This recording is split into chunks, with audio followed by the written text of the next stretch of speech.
December 7th, 1942. Tebourba, Tunisia. The morning sun cast long shadows across the dusty plain as Leutnant Hans Kummerow raised his binoculars, scanning the ridgeline 2,000 meters distant. Through the Zeiss optics, he counted them methodically. 1, 2, 5, 8. American tanks advancing in loose formation, their angular hulls unmistakable even at this range. M4 Shermans. His crew had been briefed on these vehicles just weeks earlier during their North African deployment training. Kummerow lowered the binoculars and allowed himself a thin smile. His Panzer Mark IV, part of the 10th Panzer Division's reconnaissance battalion, mounted the long-barreled 75mm gun that could punch through a Sherman's frontal armor at this distance. The Americans were advancing directly into his kill zone, apparently unaware of his position in the purse strait, defilade behind the wadi. 8 tanks. His single Panzer IV could handle 8 Shermans before they even realized they were under fire. The mathematics seemed straightforward. What Kummerow could not see, what no German tank commander in Tunisia could yet comprehend, was the column of dust rising, 15 kilometers behind those 8 Shermans. 62 more M4 tanks from the 1st Armoured Division, moving up in follow-on waves, and behind them, at the port of Algiers, 340 newly arrived Shermans being unloaded from Liberty ships that had crossed the Atlantic in just 9 days. And behind those, in the factories of Detroit, Pressed Steel, and Lima Locomotive, another 412 Shermans rolling off assembly lines that very week. The German tankers in North Africa, veterans of France and the Eastern Front, were about to confront an enemy they had never faced before. Not superior firepower, not better armor, not tactical brilliance. They were about to face industrial arithmetic that would render individual tank superiority mathematically irrelevant. Within 18 months, every lesson German tank crews had learned about armored warfare, every confidence born from technical superiority, every assumption about how tank battles were won, would be systematically destroyed by sheer, overwhelming, relentless numerical advantage. The story of how German tankers went from laughing at the Sherman's weaknesses to drowning beneath waves of them is the story of how modern industrial warfare was fought and won. It is a story written not in individual tank duels, but in production statistics, not in tactical victories, but in replacement rates, not in the superior performance of German engineering, but in the inferior vulnerability of that engineering to simple mathematics. If you're enjoying this deep dive into the story, hit the subscribe button and let us know in the comments from where in the world you are watching from today. The German confidence in late 1942 rested on solid foundation. The Afrika Korps had spent 18 months devastating British armour with a combination of superior tactics, excellent gunnery, and the deadly 88mm anti-aircraft gun employed in the anti-tank role. When reports first arrived describing American M4 Sherman tanks joining British forces in North Africa, German intelligence officers analysed the specifications with professional interest and growing satisfaction. The Sherman mounted a 75mm gun, adequate against most targets, but distinctly inferior to German long-barreled weapons in both penetration and range. Its armour, sloped cleverly to improve effectiveness, still measured only 51mm at the frontal glacis and 76mm on the turret front. German guns could penetrate this at comfortable engagement distances.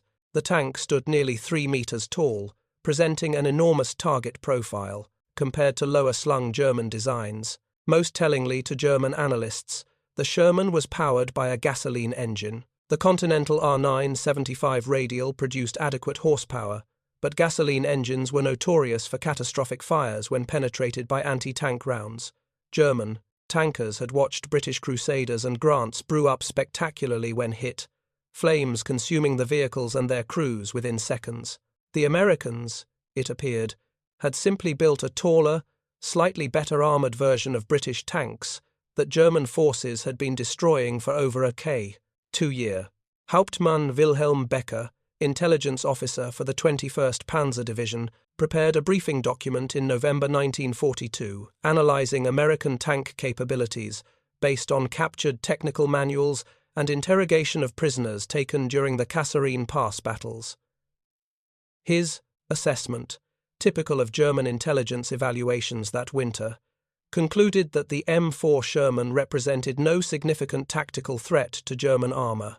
The report noted the Sherman's advantages in mechanical reliability and ease of production, but dismissed these as strategically irrelevant compared to combat effectiveness. The American tank, Becker wrote in his analysis, is a product of industrial efficiency rather than military necessity. It will perform adequately in the hands of well-trained crews operating in favorable circumstances. Against experienced German tank formations, employing superior weapons and tactics, these vehicles will suffer devastating losses. The psychological impact of such losses on inexperienced American crews may prove more valuable than the material destruction of their vehicles. This assessment reflected the prevailing German military culture that emphasized quality over quantity, individual skill over systemic efficiency, and tactical excellence over material abundance. The German army had won stunning victories in Poland, France, and the Soviet Union through superior training, aggressive tactics, and technological edges in key weapons systems. Why would North Africa be different? Why would American tanks somehow succeed where British, French, and Soviet tanks had failed? The first major engagement between American Shermans and German armor occurred on November 17, 1942, near Chouigi Pass in Tunisia. Combat Command B of the 1st Armored Division, equipped with 51 Sherman tanks, encountered elements of the 10th Panzer Division in meeting engagement. The battle lasted 4 hours. The Americans lost 18, Shermans destroyed, and 7 more damaged beyond immediate repair. The Germans lost 3 Panzer Mark IIIs and 2 Panzer Mark IVs.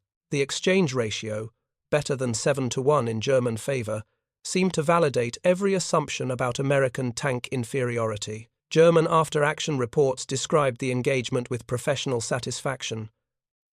American crews fought bravely, but lacked the training and tactical sophistication of British opponents the Afrika Korps had faced for 18 months. American tank commanders tended to bunch their vehicles, offering concentrated targets for German anti-tank guns. American gunnery was adequate at close range but ineffective, beyond 1,000 meters, allowing German tanks to engage with impunity at distances where return fire posed minimal threat. Lieutenant Friedrich Sander, commanding a platoon of Panzer Mark IVs during the Chouigi engagement, wrote in his personal diary that evening, "The American tanks advance like they are on parade. Beautiful targets at 800 meters. We destroyed 5 before they even located our positions. Their crews are very brave, continuing to advance even after seeing their comrades burning. But bravery without tactical sense is just target practice for experienced gunners. If this is the quality of American armor, we have little to fear from their intervention in North Africa." What Sanders' diary didn't mention, because he had no way of knowing, was that while his platoon was destroying 5 Shermans near Chouigi Pass, the Detroit tank arsenal was producing 23 new M4 tanks that same day, and the Pressed Steel Car Company in Pennsylvania was producing 8 more, and the Lima Locomotive Works in Ohio was producing 4 more. 35 new Shermans built in a single day, while Sanders' platoon celebrated destroying 5. The mathematics of replacement would prove more deadly to German arms than any technical specification. But in November 1942, as German tankers racked up impressive kill ratios against American armor, no one in the Afrika Korps understood the industrial avalanche gathering momentum across the Atlantic.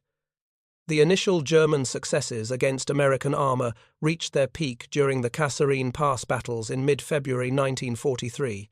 The 10th and 21st Panzer Divisions, executing a coordinated offensive through the mountain passes of central Tunisia, smashed into American defensive positions held by inexperienced units that had been in combat for less than 3 weeks. The results were catastrophic for American forces.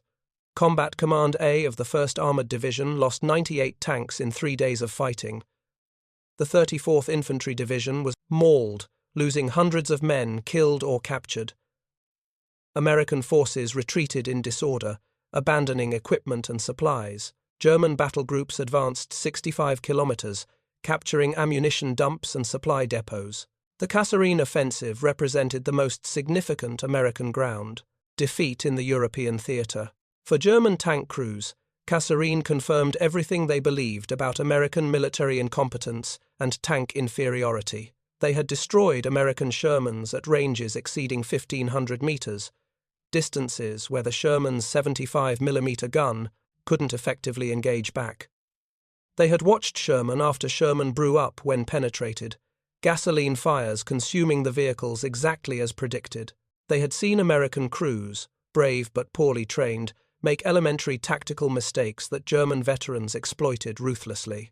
Oberst Rudolf Lang, operations officer for the 10th Panzer Division, filed an after-action report that captured German confidence at its zenith. The American M4 tank, while mechanically reliable and present in substantial numbers, poses no serious threat to experienced German armor formations. American crews lack the tactical training and combat discipline to employ their vehicles effectively. The Sherman's high silhouette makes concealment difficult. Its gasoline engine creates vulnerability to catastrophic fire when penetrated. Its main gun lacks the range and penetration to engage German armor at tactically advantageous distances. American numerical superiority will not compensate for these fundamental deficiencies. We can destroy American tanks faster than they can deploy them to combat zones. Lang's final sentence would prove spectacularly wrong within months. Destroyed at Kasserine were replaced within 3 weeks, drawing from reserve stocks accumulating in Algerian ports at rates German intelligence found literally unbelievable. The 1st Armoured Division, which lost 98 tanks at Kasserine, had 106 operational Shermans by March 8, just 19 days after the battle ended. New crews, trained at Fort Knox and shipped directly to North Africa, replaced casualties. New tanks, built in Detroit and transported across submarine-infested Atlantic waters, filled the gaps in tank battalions faster than German intelligence officers could track the losses. Meanwhile, the 10th and 21st Panzer Divisions, which lost a combined 22 tanks during the Kasserine offensive, received exactly 4 replacement vehicles by the end of March. German tank production in February 1943 totaled 146 Panzer Mark IIIs and 169 Panzer Mark IVs for the entire Wehrmacht. These vehicles were distributed across the Eastern Front, North Africa, and occupation forces in Western Europe. The Africa Corps received whatever could be spared after, prioritizing the desperate situation in Russia, where German forces were retreating from Stalingrad and struggling to stabilize collapsing front lines. American Sherman production that same month, February 1943, exceeded 2,800 tanks. The disparity was already so vast that German intelligence officers refused to believe reports, assuming the numbers represented a counting error or Allied disinformation. How could American factories possibly be producing 20 times more tanks than all German industry combined? The reports must be exaggerated. American factory workers, the report suggested, couldn't match German precision and efficiency. The numbers had to be propaganda designed to damage German morale, but the numbers were accurate, even conservative. At the Chrysler Detroit tank arsenal alone, 3 shifts of workers operated 24 hours per day, 7 days per week, producing an M4 Sherman every 53 minutes at peak efficiency. The production line, adapted from automobile manufacturing techniques, broke tank assembly into hundreds of specialized tasks. Workers who had never seen a tank before employment learned their specific operations in days, then performed them repeatedly with increasing efficiency.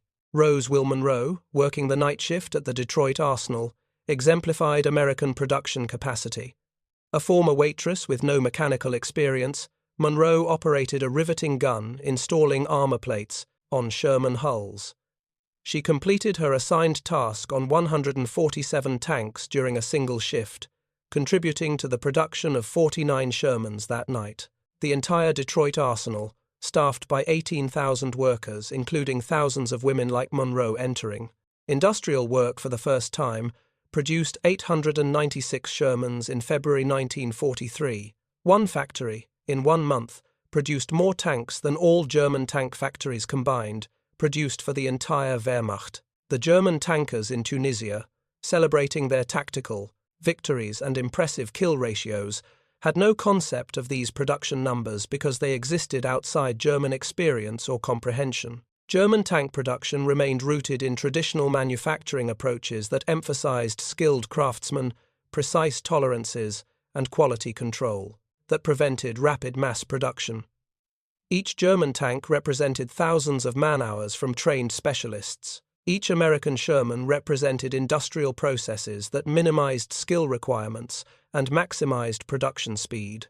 March 1943 brought the beginning of German awareness that something unprecedented was happening with American tank deployment. The fighting around El Gueta demonstrated American learning from Kasserine defeats. American tank crews, reinforced by veterans from earlier battles and fresh replacements with improved training, fought more effectively. American commanders employed better tactics, using terrain to negate German range advantages, and coordinating tank infantry artillery teams more cohesively. But what really struck German tank commanders was the sheer, relentless numerical pressure.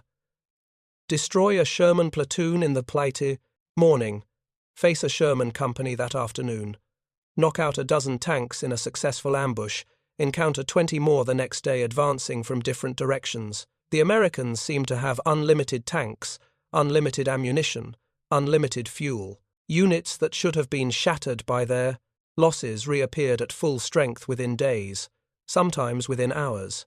Hauptmann Otto Bader, commanding a company of Panzer Mark IVs with the 21st Panzer Division, described the phenomenon in a letter to his wife dated March 23, 1943. We destroyed 19 bidded American tanks yesterday in fighting near Station Descend, a tremendous victory by any standard. This morning, I counted 36 American tanks advancing toward our positions. Where do they come from? We are told their factories can produce vast numbers, but these numbers seem impossible. We destroyed nearly a battalion yesterday. They attack today with more than a battalion. Our kills mean nothing if they are replaced faster than we can destroy them. Bader's letter captured the essential reality that German tank crews were beginning to comprehend. Individual tactical excellence, superior kill ratios became strategically meaningless when facing an enemy with functionally unlimited replacement capacity.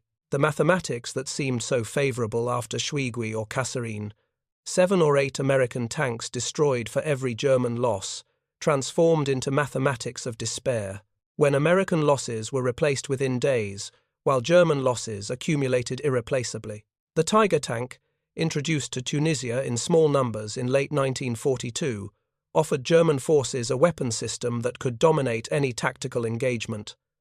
The Tiger's 88mm gun could destroy a Sherman at ranges exceeding 2,500 meters. The Tiger's armor, 100mm thick on the front hull and turret, was essentially immune to the Sherman's 75mm gun at any practical combat range. A single Tiger, properly positioned and supported, could theoretically destroy dozens of Shermans before running out of ammunition or being outflanked. And Tigers did exactly that, achieving kill ratios that seemed to validate German technological superiority. Schwer Panzerabteilung 501, the first Tiger unit deployed to Tunisia, claimed over 150 Allied tanks destroyed in its first 3 months of operations. Individual Tiger commanders racked up extraordinary tallies. Oberfeldwebel Hans Fenzlein claimed 47 enemy tanks destroyed. Lieutenant Otto Carius, who would become one of Germany's highest-scoring tank aces, began his combat career in Tunisia, destroying Shermans with methodical efficiency. But the Tiger units, never numbering more than 30 operational vehicles in Tunisia at any one time, could not be everywhere simultaneously. Their mechanical complexity meant that roughly half were always non-operational, awaiting repairs or spare parts that had to be shipped from Germany through Mediterranean waters increasingly controlled by Allied naval and air forces. Tigers that did reach the battlefield achieved spectacular results, but there were never enough Tigers. Never. Enough ammunition, never enough fuel, never enough spare parts to sustain operations. Meanwhile, the Americans kept coming. More Shermans, more tank destroyers, more artillery, more ammunition, more fuel, more replacement crews. The industrial capacity that German intelligence had dismissed as exaggerated propaganda was manifesting as continuous, overwhelming, inexhaustible material superiority that no amount of tactical skill could overcome. By April 1943, German tank crews in Tunisia were fighting under conditions that would become horrifyingly familiar across every front for the next 2 years, outnumbered, outgunned by artillery and air power, and most critically, unable to replace losses while facing an enemy who could replace losses faster than German forces could inflict them. The Afrika Korps surrendered in May 1943, losing approximately 250,000 men captured along with all remaining equipment. The American 1st Armored Division, which entered Tunisia with 164 M4 Sherman tanks in November 1942, finished the campaign with 197 operational Shermans. Despite losing over 300 destroyed or damaged during 6 months of fighting, the division had received 448 replacement tanks during the campaign, maintaining combat effectiveness through continuous resupply that German forces could not match or counter. The lessons of Tunisia spread through the Wehrmacht with the returning prisoners and through official after-action reports. The American tank, individually inferior to German armor in almost every measurable combat characteristic, proved strategically superior through sheer abundance. The Sherman's weaknesses, mocked by German tankers in early encounters, became irrelevant when Shermans appeared in such numbers that destroying them accomplished nothing. You could kill 100 Shermans and face 200 more the next week. You could achieve perfect tactical victories and still lose the strategic campaign because the enemy had unlimited resources, and you had finite resources that dwindled with every engagement. General Major Fritz Bayerlein, who served as Chief of Staff to Rommel in North Africa before taking command of Panzer Lehr Division, later wrote in his memoirs about the shock of confronting American industrial capacity. We had defeated the British in the desert through superior tactics and better weapons. We believed we could defeat the Americans the same way. We did not understand that the Americans were fighting a different kind of war, an industrial war where production capacity mattered more than tactical skill. They could afford to lose tanks at a rate that would cripple any other army, because they could replace those losses faster than we could celebrate our victories. This was something entirely new in warfare, something we had no doctrine or strategy to counter. The Italian campaign that began in July 1943 amplified every lesson from Tunisia. Allied forces invaded Sicily with over 600 tanks, primarily M4 Shermans, supported by overwhelming artillery and complete air superiority. German defenders, consisting of 2 understrength Panzer divisions with less than 100 tanks between them, fought skillful delaying actions, but could not halt the Allied advance through sheer attrition of Allied armor, because Allied armor was replaced faster than German forces could destroy it. At Gela, German counterattacks on July 10th and 11th destroyed 49 Sherman tanks from the 2nd Armored Division and various separate tank battalions. The Germans celebrated this as a successful defensive action, inflicting significant losses on American forces attempting to break out from the beachhead.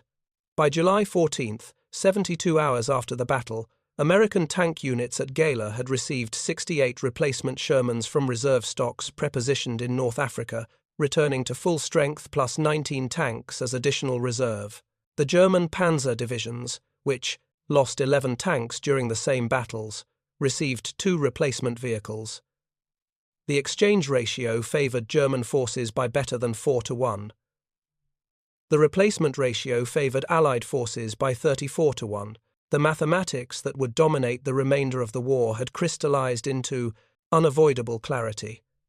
German forces could win every tactical engagement and still lose every strategic campaign because they could not replace losses while their enemies could. The Wehrmacht's situation deteriorated catastrophically on the Eastern Front simultaneously with the Mediterranean defeats. Operation Citadel, the German offensive at Kursk in July 1943, assembled the largest concentration of German armor ever committed to a single operation. Nearly 3,000 German tanks, including over 200 Tigers and Panthers, attacked Soviet defensive positions in a final attempt to regain the initiative in Russia. The Soviets, applying the same industrial arithmetic the Americans had demonstrated in Tunisia, deployed over 5,000 tanks, including hundreds of American M4A2 Shermans delivered through Lend-Lease. The week-long battle resulted in catastrophic German losses. 800 tanks destroyed or damaged beyond immediate repair. Losses the German tank production system could not replace for months. The Soviets lost over 1,800 tanks, devastating losses by any historical standard. Soviet factories replaced those losses within 6 weeks, maintaining operational strength, while German panzer divisions withered from attrition they could not reverse. German tank crews who survived Kursk understood that the war had entered a new phase, where technical superiority meant nothing against unlimited enemy resources. Lieutenant Rudolf von Ribbentrop, commanding a Tiger company at Kursk, and son of the German foreign minister, described watching waves of Soviet T-34 seconds and American Shermans advancing toward his positions. "We destroyed 67 enemy tanks in 3 days. Magnificent shooting by my crews." Then 79. More came. "We destroyed 43 of those. Then 92 more appeared. We had perhaps 8 Tigers still operational. We withdrew because we would have been annihilated, not by enemy superiority, but by our ammunition running out while facing endless targets." The psychological impact on German tank crews was devastating. They could fight perfectly, execute flawless tactics, achieve extraordinary kill ratios, and still face defeat because the enemy had 10 tanks for every German tank, 100 shells for every German shell, unlimited fuel, while German fuel rations shrank monthly. Technical excellence that German tankers took pride in became a source of bitter frustration when that excellence proved strategically irrelevant against opponents who could absorb unlimited losses and continue attacking. Normandy, in June 1944, demonstrated the full maturation of Allied material superiority built on Sherman tank mass production. The Allies landed with 4,000 tanks on D-Day and immediately following days, facing approximately 400 operational German tanks in Normandy, of which fewer than 100 were Tigers or Panthers. The numerical disparity was 10-1 at the strategic level, often 20 or 30-1 at tactical points where Allied forces concentrated for attacks. German tank commanders in Normandy fought with desperate skill, achieving extraordinary individual results that meant nothing in the broader campaign. Obersturmbannführer Michael Wittmann's famous action at Villers-Bocage on June 13 destroyed over a dozen British tanks and numerous other vehicles in 15 minutes of devastating close-range combat. German propaganda celebrated Wittmann as proof of German superiority, but the British 7th Armoured Division replaced all lost vehicles within 48 hours from reserve stocks held in England. Wittmann's Tiger Company lost 3 Tigers during subsequent fighting and did not receive replacement vehicles for 6 weeks. The pattern repeated across every sector of the Normandy front. Germans destroyed Allied armour at impressive rates. Allied armour was replaced from reserves that seemed infinite to German observers. A single American armoured division maintained over 200 Shermans, operational through continuous replacement of combat losses, mechanical failures, and vehicles damaged beyond field repair. German panzer divisions that started the Normandy campaign with 120 tanks watched their strength decline to 60, then 40, then 20 operational vehicles as losses accumulated and replacements never arrived. If you find this story engaging, please take a moment to subscribe and enable notifications. It helps us continue producing in-depth content like this. By August 1944, German tankers had abandoned any pretense that their technical superiority mattered against American numerical superiority. The mathematics had become undeniable, unavoidable, and psychologically crushing. Every statistical advantage that made the Panther or Tiger superior to the Sherman in individual combat became meaningless when facing 5 Shermans, 10 Shermans, 20 Shermans for every German tank. The Panther's 75 mm KWK-42 gun could penetrate a Sherman's frontal armour at 2,000 meters.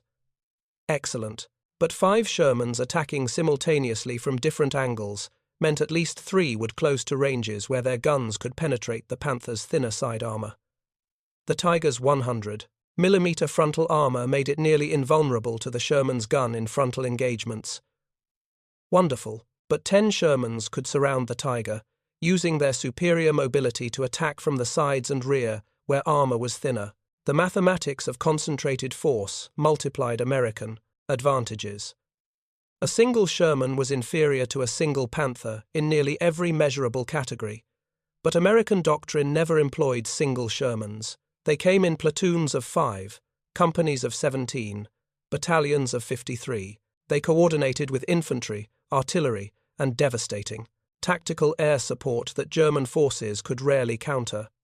They operated with unlimited ammunition, fuel, and spare parts, while German units rationed everything. German tank ace, Oberfeldwebel Kurt Knispel, credited with over 160 tank kills during the war, described the futility of fighting against unlimited enemy resources in a conversation with fellow crew members after the war. "I could be the best gunner in the world. I could destroy 10 tanks in one battle. It meant nothing because there were always 20 more tanks the next day. We were killing waves of enemy armor, but the waves never stopped coming." Every tactical victory brought strategic defeat closer, because we lost tanks we couldn't replace while killing tanks the enemy replaced faster than we could count them. The Battle of the Bulge in December 1944 represented Germany's final major offensive in the West, a desperate gamble to split Allied armies and capture the port of Antwerp. German forces assembled their last reserves, approximately 450 tanks, including 69 King Tigers, attacking through the Ardennes against American forces Hitler believed were weak and poorly positioned. The initial German success seemed to validate Hitler's gamble. Surprise was complete. American units were overrun. German spearheads advanced rapidly, destroying hundreds of American vehicles. For 48 hours, it appeared the offensive might achieve breakthrough. Then American reinforcements arrived, and the fundamental mathematics reasserted themselves with crushing finality. The Third Army pivoted north with 350 Sherman tanks, moving over 100 kilometers in 48 hours. The 9th Armored Division deployed 180 Shermans from reserve positions. The 2nd and 3rd Armored Divisions committed 340 tanks between them. Within 1 week of the offensive's start, American forces had more tanks in the Ardennes than when the battle began, despite losing hundreds of vehicles to German action. Replacement Shermans flowed from depots in Belgium and France, faster than German forces could destroy them. Meanwhile, German Panzer Divisions, which started the offensive critically short of fuel and dependent on capturing American supplies, found themselves immobilized as fuel ran out. Obersturmbannführer Joachim Peiper, commanding a battle group spearheading the northern thrust, abandoned all his tanks, including dozens of Panthers and King Tigers near L'Église, when fuel, exhaustion, and overwhelming American counterattacks made further operations impossible. His men destroyed the vehicles to prevent capture and retreated on foot. Piper's battle group had destroyed over 100 American vehicles during its advance. Every single one was replaced. Not one of Piper's abandoned tanks would ever be recovered or replaced by German forces. By January 1945, the kill ratio arguments that German tank crews had clung to as validation of their superiority had become bitter jokes. Yes, German tanks achieved better kill ratios. So what? The Americans had infinite tanks to lose. Germany had finite tanks that decreased with every engagement. You could achieve 10-1, 20-1 kill ratios and still lose the campaign because the Americans would still have tanks when yours were gone. Lieutenant Wilhelm Rose, commanding a Panther platoon during the final defense of Germany, wrote in his diary about the psychological toll of fighting against unlimited American resources. "We destroyed 17 Shermans on March 3rd. Our entire company, 6 Panthers, destroyed 17 enemy tanks in one day. We celebrated that night as a great victory. March 4th, we faced 32 Shermans attacking our positions. March 5th, 41 Shermans. March 6th, we had 2 Panthers operational. We withdrew 20 kilometers because we no longer had enough tanks to hold the line. This is our reality now. We kill them faster than God could count, and they still overwhelm us with numbers that never decrease." The final weeks of the war saw German tank crews among the best trained and most experienced tankers in military history, reduced to defending their homeland in vehicles that broke down from lack of spare parts, rationing ammunition that couldn't be replaced, burning fuel that was nearly unobtainable. Meanwhile, American Sherman columns rolled through Germany with supply lines that delivered everything needed to maintain continuous operations. Staff Sergeant Lafayette Poole, commanding a Sherman nicknamed In the Mood with the 3rd Armored Division, had his tank destroyed by German fire 3 times during the campaign across France and Germany. Each time, Poole and his crew walked back to division supply points, received a replacement Sherman identical to their destroyed vehicle, and returned to combat within 24 to 48 hours. This experience, routine for American tank crews, was literally impossible for German tankers by 1945. When Germany surrendered on May 8, 1945, the production statistics told a story so one-sided that it seemed incredible even to those who had lived through it. The United States had produced 49,234 M4 Sherman tanks during the war. Germany had produced 1,347 Tiger I tanks, 490 King Tiger II tanks, and approximately 6,042 Panther tanks. The total German production of their best tanks, roughly 7,800 vehicles, was crushed beneath nearly 50,000 Shermans. The exchange ratio in actual combat averaged approximately 4-1 in favor of German tanks. 4 Shermans destroyed for every German tank lost. The replacement ratio was 27 Shermans produced for every Tiger tank produced, 6 Shermans for every Panther produced. The mathematics were brutally simple. Germany could win every tactical engagement at 4-1 ratios and still be buried beneath American production that exceeded their entire tank production by factors of 6 to 27. The German tank crews who survived the war carried with them a bitter understanding that transcended military defeat.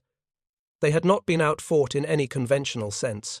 They had been outproduced, overwhelmed by an industrial capacity so vast that it rendered individual skill, tactical brilliance, and technological superiority strategically meaningless.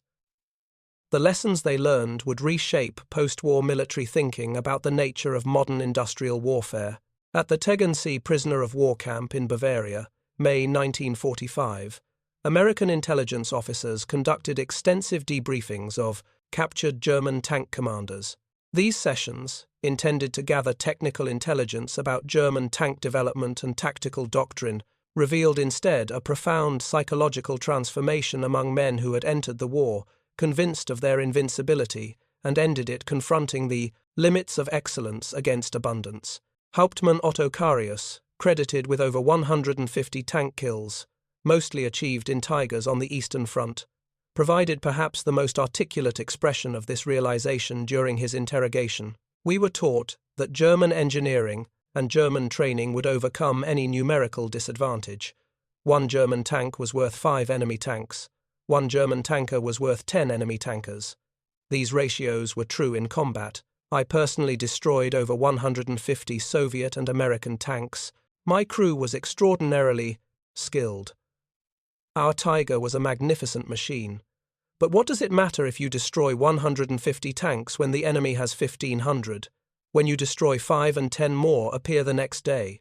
When you achieve perfect tactical victories and still retreat because you have no fuel, no ammunition, no replacement parts?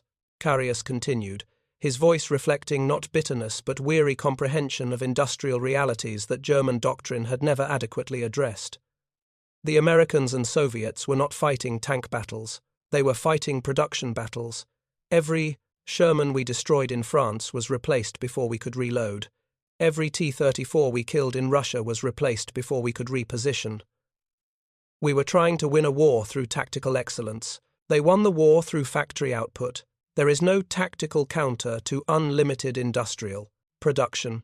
These debriefings revealed a consistent pattern across hundreds of German tank crew interviews. Initial confidence based on technical superiority and impressive kill ratios gradually eroded as the sheer scale of Allied production became undeniable. The erosion followed predictable stages that American intelligence officers documented with clinical precision. Stage 1, typically occurring during first encounters with American armor in Tunisia or Italy, featured German confidence and dismissive assessment of Sherman capabilities. The 75mm gun was inadequate. The armor was too thin, the profile was too tall. American crews lacked training and tactical sophistication. Kill ratios validated German superiority. Individual battles were won decisively. Stage 2, usually emerging after several months of sustained combat, brought growing unease as destroyed American tanks were replaced with disturbing speed. German tankers began questioning why American units maintained full strength despite heavy losses. Intelligence officers dismissed reports of rapid American replacement as exaggeration or propaganda. Field commanders requested more tanks, more ammunition, more fuel to maintain combat effectiveness against unexpectedly numerous enemy forces. Stage 3, characteristic of the Normandy period, and later, brought full recognition that American production capacity exceeded German capacity by orders of magnitude that made tactical victories strategically meaningless. This stage featured psychological despair as German tankers realized that individual excellence could not overcome systemic material inferiority. The best tank, the best crew, the best tactics, all became irrelevant when facing enemies who could absorb unlimited losses and continue attacking with undiminished strength. Stage 4, the final stage experienced during Germany's collapse in 1945, brought resignation and bitter acceptance that the war had been lost in Detroit's factories long before it was lost on European battlefields. German tank crews fought with desperate skill in defense of their homeland, achieving impressive tactical results that meant nothing because they had no reserves, no replacements, no capacity to sustain operations against enemies whose resources seemed infinite. Major Robert Bellinger, American intelligence officer conducting German tank crew interrogations, summarized his findings in a report dated June 15, 1945. The German tank arm entered the war with justified confidence in their equipment and training. They possessed superior tanks, superior tactics, and superior crews compared to their opponents in 1939 and 1940. This superiority persisted through much of the war in terms of individual vehicle and crew capability, but the Germans fundamentally misunderstood the nature of modern industrial warfare. They believed quality could overcome quantity indefinitely. Bellinger's report continued with analysis that captured the essential failure of German strategic thinking. German tank doctrine emphasized the decisive engagement where superior German tanks would destroy inferior enemy tanks at favorable exchange ratios. This doctrine worked against opponents with limited industrial capacity like France or Poland. It failed catastrophically against opponents with vast industrial capacity like the Soviet Union and the United States. The Germans could win every tactical engagement and still lose the strategic campaign because they could not replace losses while their enemies could. This is not a failure of German tanks or German tankers. This is a failure to understand that modern war is won by production capacity, not tactical excellence. The mathematical reality was even more devastating than the simple production numbers suggested. The United States had not only produced 49,234 Sherman tanks during the war, but had done so while simultaneously producing vast quantities of every other weapon system, supplying allies through Lend-Lease with thousands of additional tanks and vehicles, and maintaining the highest standard of living of any combatant nation. American workers building Shermans in Detroit lived in comfortable housing, ate abundant food, raised families in safety, and earned wages that allowed discretionary spending and savings. German tank production, by contrast, had consumed increasingly scarce resources desperately needed for other weapons systems, had relied increasingly on slave labor as German workers were drafted for military service, and had operated under constant threat of Allied strategic bombing that disrupted production and destroyed irreplaceable manufacturing capacity. The Henschel factory at Kassel, primary producer of Tiger tanks, was bombed 39 times between October 1943 and March 1945, with each raid stopping production for days or weeks. Even more telling was the operational availability comparison that revealed how production numbers translated into battlefield effectiveness. American armored divisions in Europe typically maintained 85 to 90% of their Sherman tanks operational on any given day. Of 100 Shermans assigned to a division, 85 to 90 would be running, fueled, armed, and ready for combat. Mechanical reliability, abundant spare parts, skilled maintenance crews, and unlimited replacement vehicles meant American tank units could sustain continuous operations without significant degradation of combat power. German Panzer divisions, by contrast, struggled to maintain 40% operational readiness by late 1944, declining to 25% or lower by early 1945.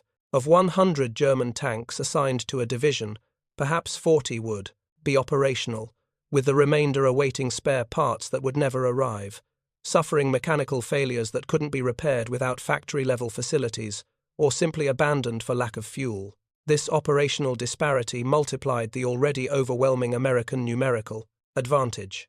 A hypothetical engagement illustrated the mathematical impossibility of German success. An American armored division with 200 Sherman tanks at 85% operational readiness could field 170 combat-ready tanks. A German Panzer division with 100 tanks at 40% operational readiness could field 40 combat-ready tanks. The numerical ratio was better than 4-1 before the first shot was fired. If the battle resulted in a 2-1 kill ratio favoring German tanks, the Americans would lose 80 Shermans, while Germans lost 40 tanks, eliminating the entire German combat strength while leaving the American division with 90 operational Shermans, plus replacements arriving from depots within 48 hours. Lieutenant General Fritz Bayerlein, commander of Panzer Lehr Division during the Normandy campaign, explained this mathematical trap in post-war interviews. "We understood by mid-1944 that we could not win any engagement that involved significant losses to our tank force. If we destroyed 2 American tanks for every German tank lost, we were losing because they could replace their 2 tanks and we could not replace our 1 tank. If we destroyed 5 American tanks for every German tank lost, we were still losing because they could replace their 5 tanks and we could not replace our 1 tank. The only way to avoid losing was to avoid combat entirely, which made our tanks strategically worthless." Bayerlein continued with analysis that captured the psychological burden this placed on German tank crews. "My men knew they were the best trained tankers in the world. They knew their Panthers were superior to Shermans in nearly every technical measure. They knew they could destroy American tanks at ranges where American guns could not harm them. But they also knew that destroying American tanks accomplished nothing because more would appear the next day, while our losses were permanent. This knowledge was psychologically devastating. Imagine being told you are elite, then being ordered into battles where your elite status guarantees nothing because the enemy has unlimited resources and you have none. This was our reality from Normandy until surrender. The Ardennes offensive in December 1944 provided the clearest demonstration of how American production capacity had rendered German tactical skill irrelevant. German forces achieved complete surprise, attacking with their last reserves of tanks, fuel, and ammunition in a desperate gamble to split Allied armies and force a negotiated peace. The initial advance achieved spectacular success, penetrating 65 kilometers, destroying hundreds of American vehicles, and creating panic in Allied command structures. Then American production superiority reasserted itself with crushing finality. The destroyed American vehicles were replaced from reserve stocks faster than German intelligence could track. The Third Army pivoted north with 3 armored divisions that had more tanks than the entire German offensive force. The First Army deployed additional armored divisions from reserve. Within 1 week, American forces had more tanks committed to the Ardennes than before. The German offensive began, while German tank strength declined daily from combat losses, mechanical failures, and fuel exhaustion. By January 1945, the German offensive had collapsed completely, having achieved nothing except the destruction of Germany's last mobile reserves. The Americans lost approximately 733 tanks and tank destroyers during the Battle of the Bulge. Every single one was replaced from production or reserve stocks. The Germans lost approximately 600 tanks and assault guns during the same battle. Not one was replaced. The exchange ratio was roughly 1-to-1, the worst German performance of the war. But even if Germans had achieved their typical 3-to-1 or 4-to-1 ratio, the result would have been the same. American tanks would be replaced. German tanks would not. The final months of the war saw German tank crews reduced to defending their homeland with vehicles that could barely move for lack of fuel, could barely shoot for lack of ammunition, and could barely function for lack of spare parts. Meanwhile, American armored divisions rolled through Germany with supply lines delivering everything needed to maintain continuous offensive operations. The contrast could not have been more stark or more devastating to German morale. Feldwebel Hans Bölter, Tiger tank driver with Schwere Panzerabteilung 502, described the final weeks in a diary entry from April 19, 45. "We have one Tiger operational, we have fuel for perhaps 20 kilometers, we have 11 rounds of ammunition. The Americans have hundreds of tanks advancing toward our positions. We will fight until our ammunition is exhausted, then destroy our Tiger and retreat on foot. This is how the war ends for the finest tank in the world, crewed by men who have destroyed over 300 enemy vehicles. We are not defeated by better tanks or better soldiers. We are defeated by factories we cannot bomb and production we cannot match." The surrender in May 1945 brought German tank crews face-to-face with the full scale of American material superiority they had been fighting against. At collection points across Germany, American forces assembled captured German armor for technical evaluation and disposal. These tank parks, containing the last remnants of the once mighty Panzerwaffe, stood adjacent to American tank parks, containing thousands of Shermans awaiting either redeployment to the Pacific Theater or return to the United States for storage. Oberleutnant Kurt Knispel, Germany's highest-scoring tank ace, with 168 confirmed kills, toured one such facility under American escort in June 1945. His American guide, Captain James Murphy of the Ordnance Department, pointed out the contrast between 50 captured German tanks and 2,300 American tanks visible from their vantage point. "We have more tanks in this depot," Murphy explained, "than Germany had operational in all of Western Europe at the time of surrender. These are just reserve vehicles we don't currently need." Knispel's response, recorded in Murphy's report, captured the German perspective with stark clarity. "I destroyed 168 enemy tanks during the war. I was very good at my job, but what you show me here makes my entire combat career meaningless. Those 168 tanks I destroyed, they are nothing. You have thousands to replace them. We had nothing to replace our losses. I killed 168 tanks, but I could have killed 500, 1,000, and the result would be the same. You would still have more tanks than we ever built. This is not warfare. This is industrial annihilation." The post-war analysis, conducted by both American and German military historians, reached unanimous conclusions about why German tank superiority failed to influence the war's outcome. The studies, compiled over decades of research and enhanced by access to complete records from both sides, documented that German tanks were indeed superior to American Shermans in most direct combat measures. The Panther could destroy a Sherman at 2,000 meters. The Tiger could destroy a Sherman at 2,500 meters. German crews were better trained. German tactics were more sophisticated.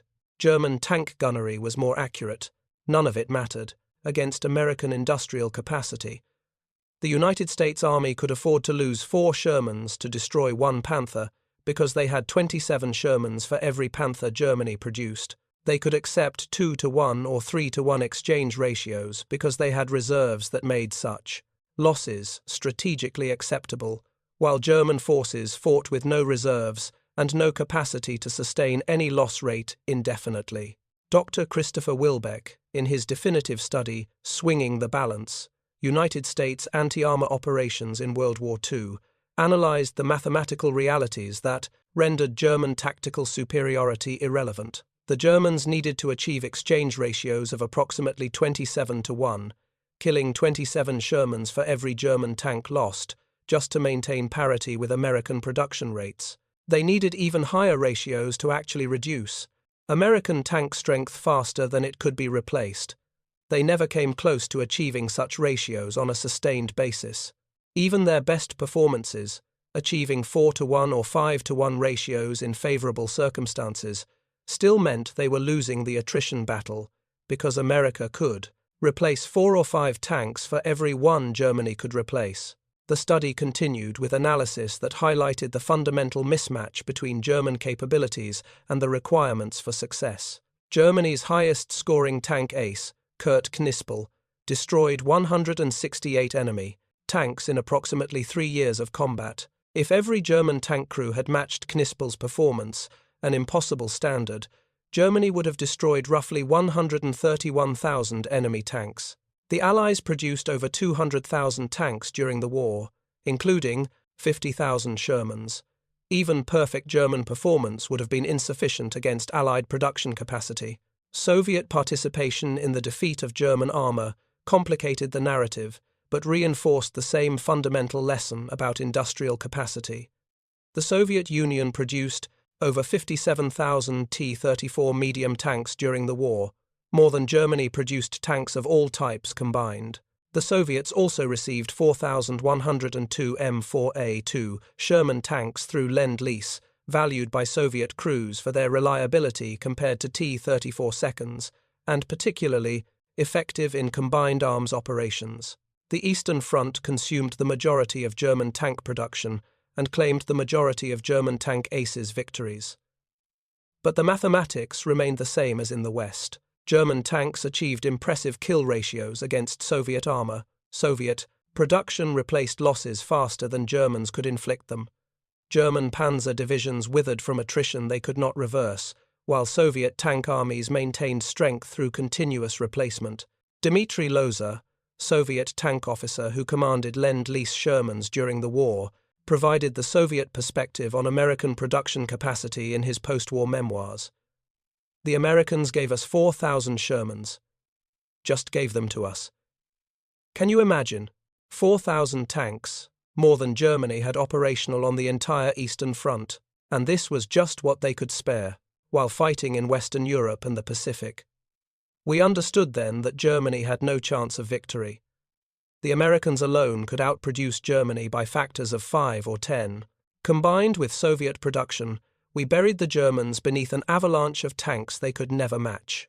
The Pacific Theater provided final confirmation of American production dominance, though Japanese tanks were so inferior to both German and American designs that the comparison was almost meaningless.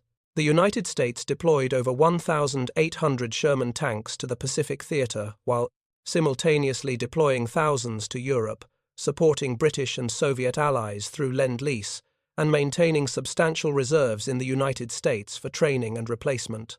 Japan's entire tank production during the war totaled approximately 5,700 vehicles of all types, the majority of which were light tanks unsuitable for combat against medium tanks like the Sherman. Japanese tank doctrine, developed for infantry support in China where they faced no opposing armor, proved catastrophically inadequate against American mechanized forces equipped with overwhelming material superiority. The numerical dominance American production achieved was so complete that strategic planning could treat tanks as essentially expendable resources rather than carefully husbanded assets. American doctrine accepted that Shermans would be lost in combat to mechanical failure, to accidents, to any number of causes.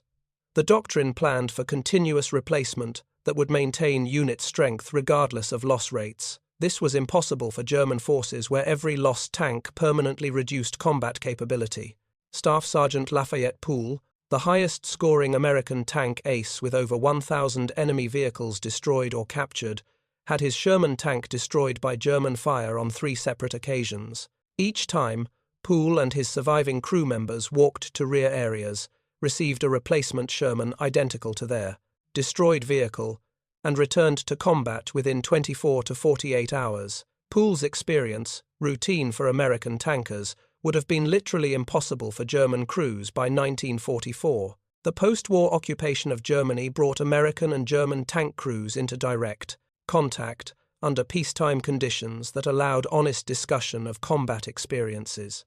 These interactions, documented in dozens of memoirs and oral histories, revealed mutual respect for combat performance combined with German acknowledgement that technical superiority had proven strategically worthless against American industrial capacity. At a reunion of American and German tank veterans held at Fort Knox, Kentucky in 1975, organized to commemorate the 30th anniversary of victory in Europe, the conversations between former enemies illuminated the psychological gap between tactical excellence and strategic success. Otto Carius, attending as a representative of German tank veterans, engaged in extended discussion with American Sherman commanders about their contrasting war experiences. "You were brave men," Carius told the assembled American veterans. "I do not doubt your courage or your skill. But you must understand our frustration. We fought in superior tanks with superior training, achieving superior tactical results, and we still lost because you had unlimited replacements and we had none. How do you defeat an enemy who can afford to lose 4 tanks to kill one of yours when he has 40 tanks and you have 10? The mathematics are impossible." Staff Sergeant Clarence Smoyer, who had commanded Shermans with the 3rd Armored Division through France and Germany, responded with characteristic American pragmatism. "Otto, we knew your tanks were better. Every Sherman crew knew that a Panther or Tiger could destroy us at ranges where our guns were useless. We knew our armor was thin, we knew our guns were inadequate, but we also knew that for every Tiger you had, we had 20 Shermans. We knew that if you destroyed our tank, we'd get another one the next day. We knew that if we destroyed your tank, you'd never get a replacement. That knowledge, that mathematical certainty, made all the difference," Smoyer continued, articulating the fundamental American understanding of industrial warfare. "You wanted to fight tank duels, where individual crew skill and vehicle superiority would determine outcomes. We wanted to fight production wars, where factory output would determine outcomes. Your doctrine was romantic, emphasizing warrior excellence and technical perfection. Our doctrine was mathematical, emphasizing resource, abundance and replacement capacity. Romantic approaches cannot defeat mathematical approaches when the mathematics are as one-sided as ours were." The conversation highlighted the cultural and doctrinal differences that had shaped tank development and employment on both sides. German military culture, rooted in Prussian traditions that emphasized individual excellence, tactical brilliance, and decisive victory through superior skill and equipment, had produced magnificent tanks and superbly trained crews. But this culture had not prepared German forces for wars of attrition against industrial powers that could absorb unlimited losses and continue fighting with undiminished strength. American military culture, rooted in industrial capitalism and mass production traditions, had produced adequate tanks and adequately trained crews. But this culture had prepared American forces perfectly for wars of attrition where production capacity determined outcomes. The Sherman was not the best tank of World War II by any technical measure. It was the winning tank because there were 50,000 of them, supported by unlimited fuel, unlimited ammunition, unlimited spare parts, and unlimited replacement crews. General Major F.W. von Mellenthin, who served as operations officer for various Panzer divisions and armies throughout the war, provided perhaps the most succinct summary of German defeat in his post-war analysis. "We built 1,347 Tigers. They built 49,234 Shermans. Everything else is commentary." Von Mellenthin's statement captured the mathematical reality that overwhelmed all other factors. German tanks could be superior, German crews could be better trained, German tactics could be more sophisticated. None of it mattered when facing numerical odds of 27-1 in Sherman production alone, not counting Soviet T-34 seconds, British tanks, and various other Allied armoured vehicles that collectively outnumbered German production by factors approaching 50-1. The final accounting revealed not just production numbers but the sustainability of production that determined strategic outcomes. American tank production in 1944, the peak year, reached 11,562 tanks of all types. This production occurred while American factories simultaneously produced 96,000 aircraft of all types, 49,000 artillery pieces, 2,700 Liberty ships, 800 naval combat vessels, 17 million rifles and small arms, 41 billion rounds of ammunition, millions of trucks, jeeps, and other vehicles. Unlimited quantities of food, medical supplies, and consumer goods. German tank production in 1944 reached 9,340 tanks, achieved while German factories struggled with constant Allied strategic bombing that destroyed manufacturing capacity, acute shortages of raw materials, particularly petroleum and rare metals, forced reliance on slave labor that sabotaged production, desperate resource allocation between competing weapons programs, collapse of transportation networks that prevented distribution, complete inability to produce adequate ammunition, fuel, and spare parts. The comparison was not just quantitative, but qualitative. American production increased steadily throughout the war as factories optimized processes and workers gained experience. German production peaked in 1944 then, collapsed in 1945 as the Reich disintegrated. American workers were well-fed, well-paid, and highly motivated. German workers were exhausted, malnourished, and increasingly consisted of slave laborers actively sabotaging production. By April 1945, American factories were reducing tank production not because of inability to maintain output, but because victory was assured and post-war planning required shifting resources to civilian goods. German factories were reducing tank production because they had been bombed into rubble, lacked raw materials, had no workers, and operated in cities being overrun by Allied armies. The story of how German tankers went from laughing at weak 75mm Shermans to being surrounded by 49,234 of them is ultimately a story about the nature of modern, industrial warfare. Individual weapons quality matters less than production quantity. Tactical excellence matters less than strategic resources. Warrior skill matters less than factory output. Germany lost the war not because German tanks were inferior, but because German production capacity was inferior. Tiger was probably the finest tank of World War II in terms of individual combat capability.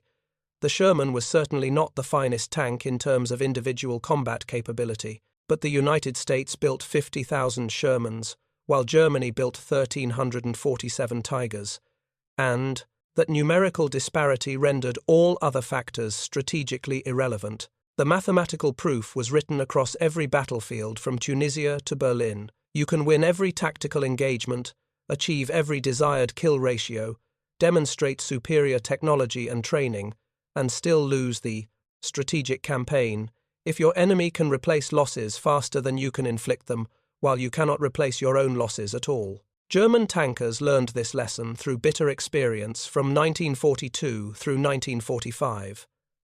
They laughed at Sherman weaknesses in Tunisia, then watched Shermans replace their losses overnight. They achieved magnificent kill ratios in Normandy, then faced endless waves of replacement Shermans, while their own losses went unreplaced. They destroyed hundreds of American tanks during the Ardennes offensive, then watched American tank strength increase, while German tank strength collapsed from fuel exhaustion and attrition. By May 1945, the laughter had long since died. What remained was exhausted comprehension that they had fought brilliantly, killed prodigiously, achieved tactical excellence repeatedly, and lost anyway, because their enemies possessed resources so vast that tactical excellence became strategically meaningless. They had been buried beneath an avalanche of adequate American tanks that worked reliably, appeared in unlimited numbers, and could be replaced faster than German forces could destroy them. The Tiger versus Sherman debate that occupied military historians for decades after the war was ultimately irrelevant to understanding why Germany lost. The Tiger was better than the Sherman in almost every individual combat measure. This superiority was proven thousands of times on battlefields, across 3 continents, but Germany built 1,347 Tigers, while America built 49,234 Shermans, and that was the only statistic that mattered strategically. Modern military forces learned this lesson thoroughly. No, contemporary military power attempts to build small numbers of technically perfect weapons systems, while opponents build vast numbers of adequate weapons systems. The mathematics are too clear. Quantity has a quality all its own when the quantity differential reaches the proportions American production achieved over German production during World War II. The Sherman tank succeeded not despite its mediocrity but because of it. Its simplicity enabled mass production. Its reliability enabled sustained operations. Its adequacy enabled victory through overwhelming numerical superiority. The Tiger tank failed not despite its excellence but because of it. Its complexity prevented mass production. Its temperamental reliability prevented sustained operations. Its pursuit of perfection enabled defeat through insufficient numbers.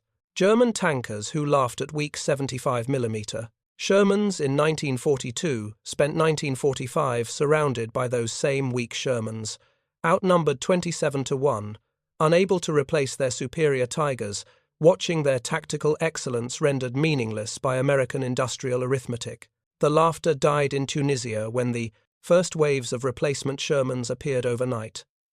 The hope died in Normandy when German kill ratios proved insufficient against American replacement rates. The war died in Germany when the last German tanks were abandoned for lack of fuel, while American Sherman columns rolled past with unlimited supplies. In the end, the mathematics were brutally simple and absolutely decisive. Germany built 1,347 Tiger tanks. America rolled out 49,234 Shermans. Everything else, as von Mellenthin wrote, truly was just commentary. Thank you for watching. For more detailed historical breakdowns, check out the other videos on your screen now, and don't forget to subscribe.